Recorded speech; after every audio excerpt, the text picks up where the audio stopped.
तनी जबान में पुरस्कार भाई भक्त भाई के दरबार में गए बड़े बड़ा सुंदर दरबार लागल बा कमाल भैया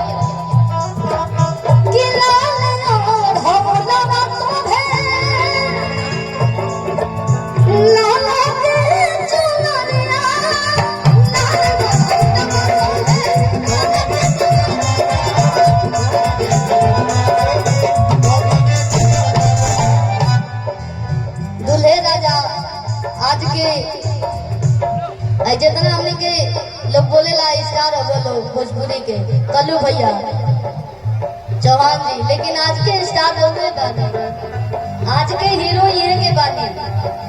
और भाभी के फोटो ना देखने जा, लेकिन भाभी रउआ से कब ना होता।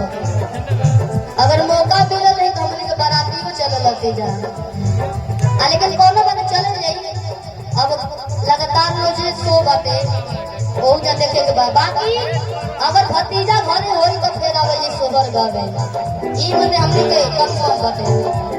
और आप भाई जी तिलक चढ़ गई और का बोले चुमावन भी हो गई, अब रवा खाली हो गई, पूरा परिवार खाली बा, एक साथ बैठे का बड़ा अच्छा लगता। रवो जब कुर्सी लगा के बैठी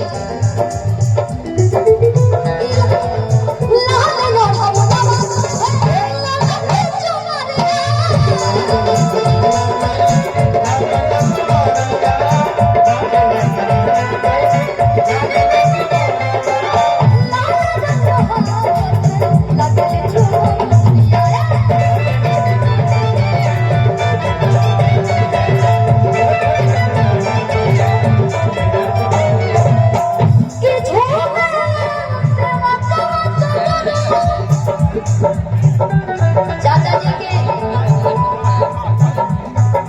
यहाँ शादी बा, हमने के घर के शादी, हमने के बहुत परेशानी में बनी जा, लेकिन होला ना कि घर में कितना परेशानी होला आदमी चाहिए ना करेगा। ये घर के कार्यक्रम हो और हमने के लगातार कोशिश कर रही है कि जितना देर मंच पे रहिए आप लोग के कोनो प्रकार की हमने की तरफ से कमी महसूस ना होके। आप लोग जैसे एल्बम में सुने नहीं वैसे ही हमने के लाइव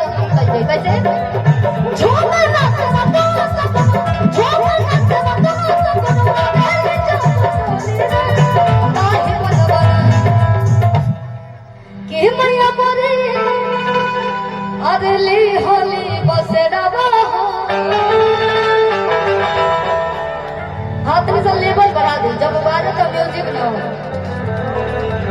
अबे हम सीखा था नहीं लोगों तो सीख ले बनी कितना कलाकार बजा के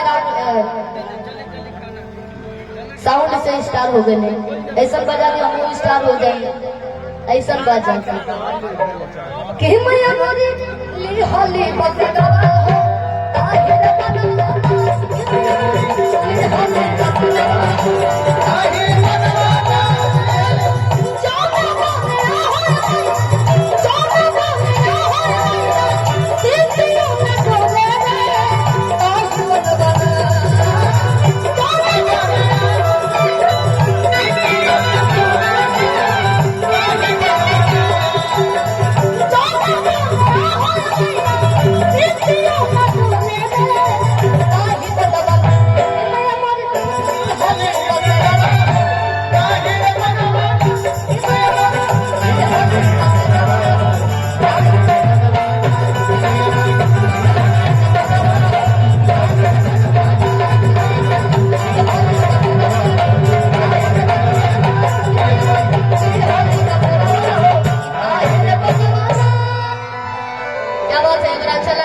छोटी छोटी ताली बजा दे घुमरी साइज पे।